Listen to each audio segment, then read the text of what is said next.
Hello, and welcome to another Fortnite on the Isle. Before we get into things, I do want to apologize if my voice is a little bit weaker or something in this video. I've spent the last week, 2 weeks really, talking about a whole lot of work-related stuff at work because potential employment changes and everything has been an absolute doozy.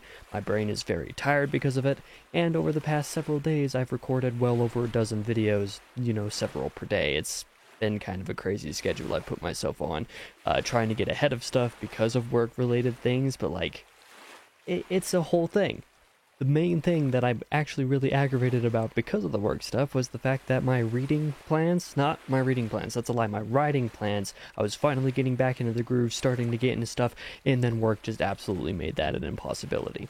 Even so, my reading over the past fortnight has been pretty good. I got a decent bit done, more than I thought I would, all things considered. And I'm excited for the fortnight ahead on that front. So let's just talk about like normal, beginning with the bi-weekly reading. The first thing that I read over the last 2 weeks was a reread of Rage by Stephen King under the name of Richard Bachman, the first of the Bachman books, and one that you have to get secondhand because it is no longer published.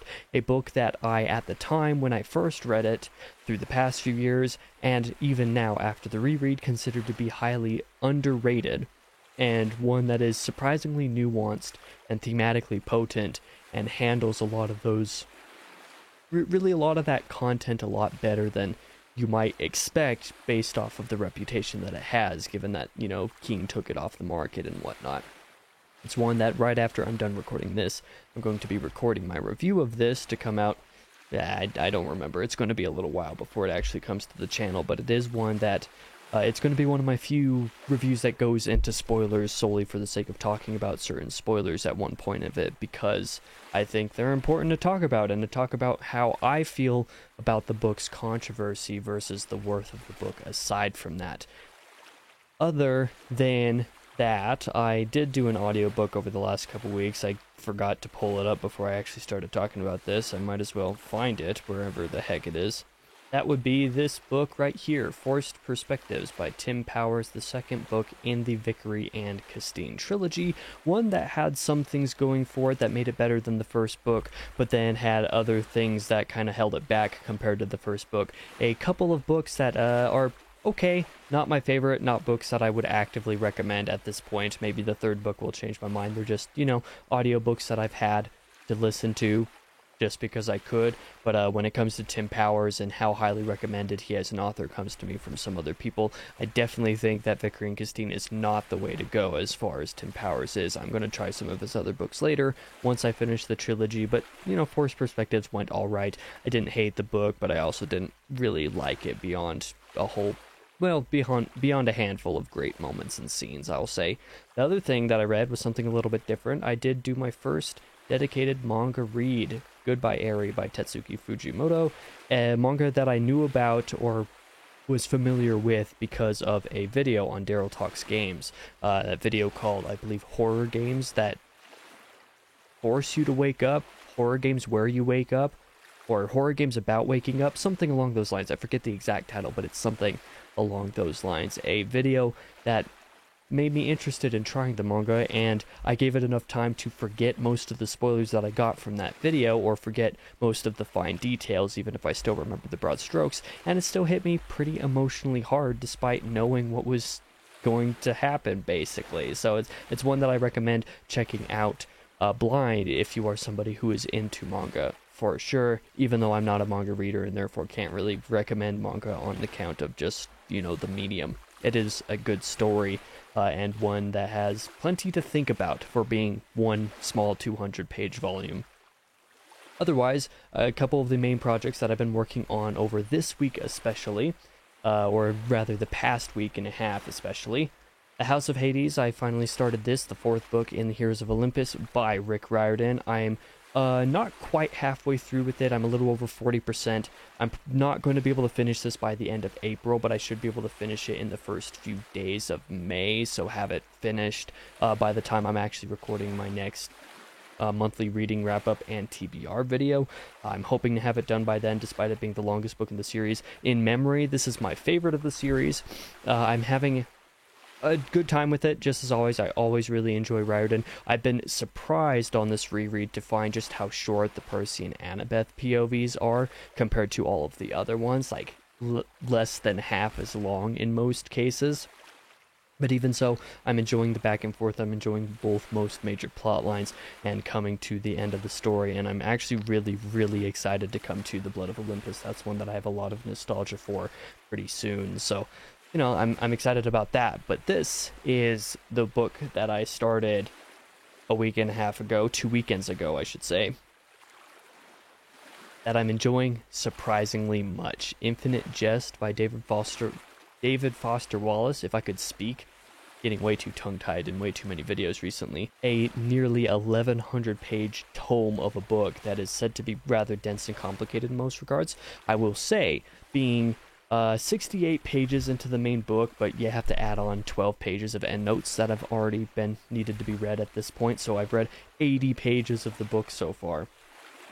It's really good. It's working for me. There are many plot lines, there are disparate timelines, or like rather it jumps back and forth through time in ways that aren't entirely clear yet.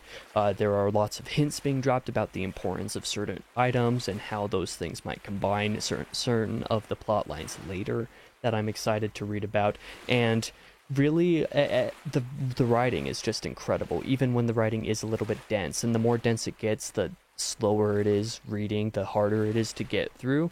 But it is a lot easier than I expected it to be. I thought that the whole thing would just be, you know, seemed like it was going to be the case of just bashing my head against a wall when I started it, or I was preparing myself for that experience, and it has not been that difficult, even a little bit. The first 2 chapters are actually quite easy to read.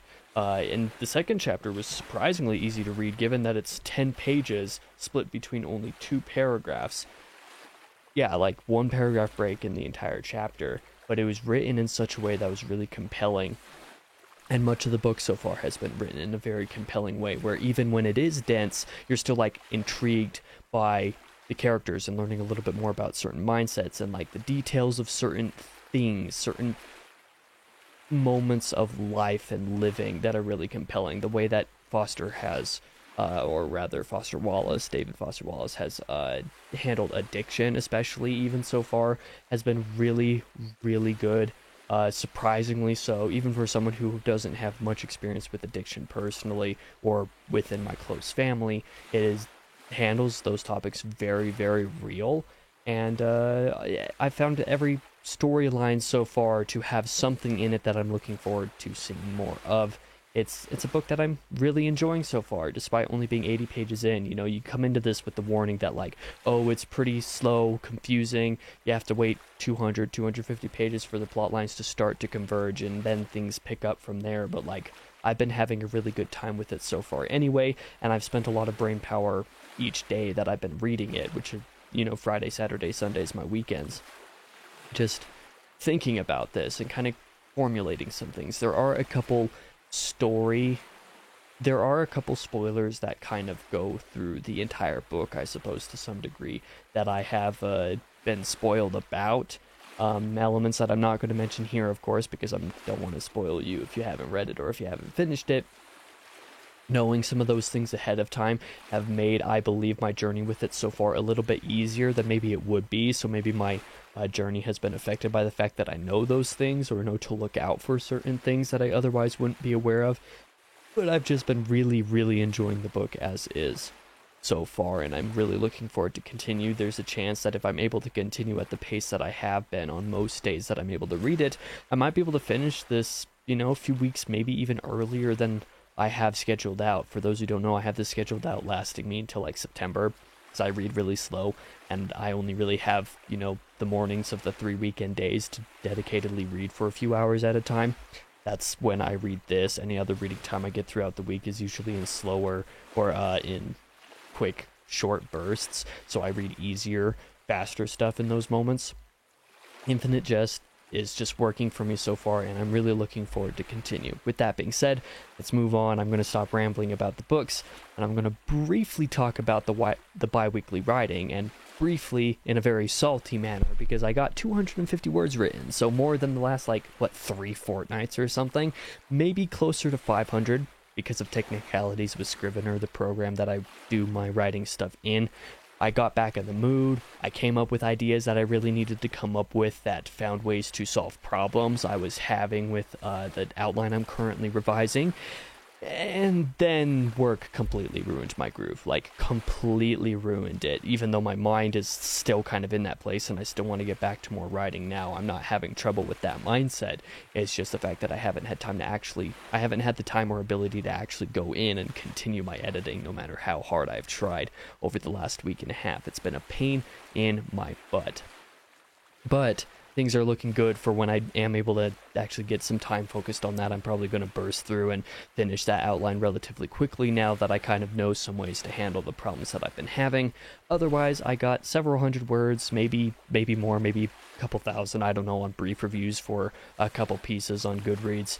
But I have 3 big book reviews that still need to be written, those for The Fires of Heaven, Rage, and Goodbye Eri, that I just have open tabs for, that I'm like, I need to actually write these reviews, but I've been having a really hard time focusing. The same reason why I haven't been able to focus on The Reign of Ash, I haven't been able to focus on writing reviews for the most part either. It's been a couple of weeks at work, I will tell you what. Beyond the Goodreads reviews, I also have several blogs that I need to write. Most of them that I planned to write over the past fortnight, but again, the same problems that just arose out of nowhere that we were not expecting a couple of Mondays ago really caused the writing in any front to not really happen. So more of that writing should hopefully come this fortnight because things seem like they're going to be settling down, and I'm, getting some good news on that front for it. I'll maybe talk a little bit more about it in a couple of weeks when some stuff is finalized, and because I'm not playing any games right now, maybe I'll be able to manage to get more writing done when I'm at home. As for the coming releases, on my main channel I have several videos that I'm rather excited about.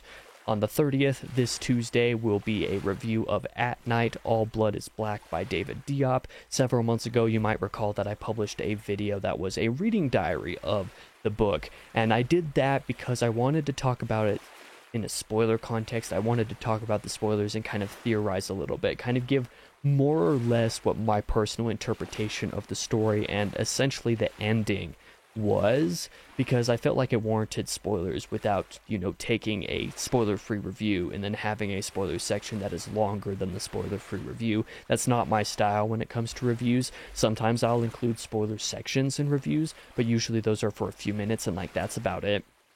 At Night, All Blood is Black, I wanted to deeply discuss spoilers, so I did a reading diary a while back. I'm finally getting around to publishing the spoiler-free review, so that's going to come on Tuesday. It took so long because even though I've had that video recorded for several months, I kept pushing it back because I had other videos that needed to come out sooner for time reasons, and because I've been doing Wheel of Time diaries the last couple months, that meant several Thursday videos were taken up by that, and, it's a whole thing. That's what's coming out on Tuesday. On Thursday will be my first reading diary of Infinite Jest. Most of what I just spoke of in this video about the book is going to be probably worded or said mostly the same way in the spoiler-free section of the diary, but I do want to briefly talk about some spoilers and some theories that I've been crafting for it in that video as well, and kind of do like a once-a-month type of thing while I'm reading Infinite Jest to kind of update you every couple hundred pages maybe that I'm able to read and give an idea of what my journey through the book is without covering it every week, because I don't think I'm going to have enough new to say every week to justify doing that for several months. So that will be my first diary for that, and then I'll have another one maybe in a month. We'll see what happens. Next Sunday will be the 9th episode of Short Story Sundays, and that will be on The Death of Ivan Ilyich by Leo Tolstoy. Technically a novella, but one that I wanted to cover nonetheless, and one that gets into philosophical ideas about life that I think are really fun to explore. I didn't go super deep into that one because a lot of interpretations are going to be very personal to the reader, but I did go over that one. That's going to be one of my longer Short Story Sundays episodes. Next Tuesday on the 7th will be my April reading wrap-up of May TBR. As I briefly mentioned earlier, that's one that I'm actually looking forward to because I did get quite a bit of reading done in April when I was not expecting to, and I have some exciting reading plans lined up for May. I say that even though I'm actually not sure what those plans are off the top of my head. I just remember taking notes for my TBR a week or so ago and being pretty excited about them at the time. So, I'm excited to record that video here in about a week or so. We'll see how that goes. Next Thursday on the 9th, I'm excited for a ranty video. One of my few ranty videos, maybe one of my only ranty videos so far on the channel. This one's called Stop Calling Things Underrated, a pedantic rant. This was basically just a video of me going off about, people using the term underrated to say underread or underknown. People using underrated as a term for books that maybe books or any other type of medium apply. I make that distinction in the video, but mostly because this is a book channel, books that people call underrated because not enough people, in their opinion, have read the book, but aren't actually underrated because the vast majority of people who read that book love it. If everybody in an audience loves a book, the book's not underrated, even if only a few people have read it. So I basically do a whole rant going on those details and kind of, giving a distinction of where I kind of draw a line and some examples in different categories. And, it turned out being a little bit longer than I thought it would be. I'm probably going to try to edit it down because I don't think people are going to be happy about a pedantic rant. But, I'm just trying to bring awareness and do my little tiny part that maybe I can do by getting some people to stop using underrated when it's not appropriate. But, such is life. It doesn't really matter one way or the other. People are still going to do what people are going to do, and my footprint is not going to be big enough to actually change internet culture. But, I wanted to make that video anyway. I just wanted to rant about it, I guess. On the second channel, the next couple of Fridays, on the 3rd and the 10th, will be the next couple episodes of Remnant from the Ashes Let's Play. I still need to go through and edit those DLC videos. I would have this fortnight if not for, well, all the stuff that I've complained about up to this point. I don't need to talk your off more about that. Entertainment talk, however, I played 40 more hours of Jedi Survivor and finished the game. Overall, really liked it. Now that I finished that, I've got my gaming mood kind of, out of my system. I can get back to writing for these next couple of months.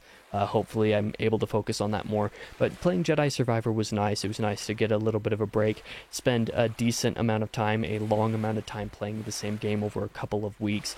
Feel like I got fulfillment from that, and then be able to push gaming aside for a little while. Like I said, I liked the game, even though I think that the completion stuff in that one compared to the first game was a little bit too much. For example, Koboh was like 2 times too big for completion stuff. Like story-wise, it was a good size, but I would have preferred all of that stuff be split between like 2 planets that were, like a third of the size of Koboh versus 1 planet that is Koboh's size. But, that was a gripe that I had. I had also another couple minor gripes with how companions were handled as far as like side stuff goes, but otherwise it was very good. I didn't have complaints that really bring it down for me. Cal's character got some really good writing. Merrin as a side character especially. The other side characters were good, but Merrin especially continues to shine. It's one of my favorites from Fallen Order, and also being one of my favorite Star Wars characters, period. So I had an enjoyable time with that game, and looking forward to seeing what the trilogy does, because surprisingly, did the story, for what it was, being the middle book syndrome, it didn't suffer from that at all. I'm surprised at how well they paced the story and were able to do what they were doing without it feeling empty or feeling like they spread it too thin. Like, there was a lot of side collectathon stuff, but like the actual story and writing and stuff was done very well and ended in a really good spot, so that it felt like a complete game and a complete story, despite there obviously being the last chapter to be told. So I'm excited for that game, whatever it is, whenever it happens to be. It'll probably be a few years, but I'm excited for it nonetheless. As for music talk, a little bit less to talk about this week. There were a few singles that released that I want to talk about. Vicious Rain, a newer upcoming band, released a new single, Like a Nightmare. I didn't love it as much as their last single, but a lot of people really like the different structure that it has. Envisions released Dissimulate, which feels like a little bit more of a mature version of what the band has been doing for their last few albums, which is something that I enjoy every now and again. The single was very good. Born of Osiris released a new single, Elevate. Very good single. Both of these last couple singles, A Mind Short Circuiting and Elevate, both fantastic. I'm looking very forward to a new album. I really liked Angel or Alien. That album was maybe my favorite release of 2021. It was up there. I think it might have been my favorite album. I really liked that for what it was, even though it's not necessarily the Born of Osiris that most longtime fans enjoy, but I'm really looking forward to a new album from them because of this single. Tara Mays also released a new single called Standing Ovation. I haven't listened to this one yet, so it could be bad, could be good, I don't know, but I know that the last couple of their singles have been very good, and I've liked them a lot, so I don't really have any reason to believe I wouldn't like this single. But my favorite release of the week was the only notable album that I'm going to talk about here. That was Searching for Solace by The Ghost Inside, a band that, went through an accident back nearly a decade ago, actually, and they took a few years hiatus. They came back with a self-titled album in 2020 after, reforming, coming back to doing music. Very inspiring story for the band. That album was pretty good, but not one that I've returned to since. This album, very good. It's not anything super new and innovative, but it, to me, is basically the core essence of what metalcore as a genre is, in many different forms, between the songs that are like all heavy and like have slow breakdowns, and then other songs that have really unexpected breakdowns, ones that have very easy to telegraph ones. There are great choruses. A lot of the riffage throughout the album is great. It has a couple songs that are a little bit slower or structured differently, and including a song that sounds very much like From Ashes to New, a very different style of metal that's a bit more modern. Like, regardless of the era of metalcore, Searching for Solace just feels like the essence of what the genre is as of the last decade and a half, really, and going through all of that was a really great time. I really liked the album. I do want to write a review about it, but I have like 3 other music-related reviews that I still need to write, so who knows if that will actually happen, but it is one that I enjoy greatly, and I think will be in a permanent rotation, as opposed to any of the band's past work, which I either A, haven't listened to, or haven't listened to for 3 or 4 years. So, that's how things go. I really recommend that album if you're into metalcore in any way, shape, or form. But that being said, I'm going to go ahead and get out of your face. This is probably my longest Fortnite on the Isle in a good long while, which I know I said last week as well, but it's going to be even longer this time. It might be my first Fortnite on the Isle that's over 20 minutes and a good bit. Maybe I'm misremembering, but it definitely feels like it. Thank you for watching all the way through. If you're listening to me rambling still, I don't know why you would be, but I appreciate you nonetheless. I'll see you guys in the next video, whatever that is. I know I told you. That review of At Night All Blood is Black. If you're interested in that, I hope you check it out. I'll be back in the next video regardless.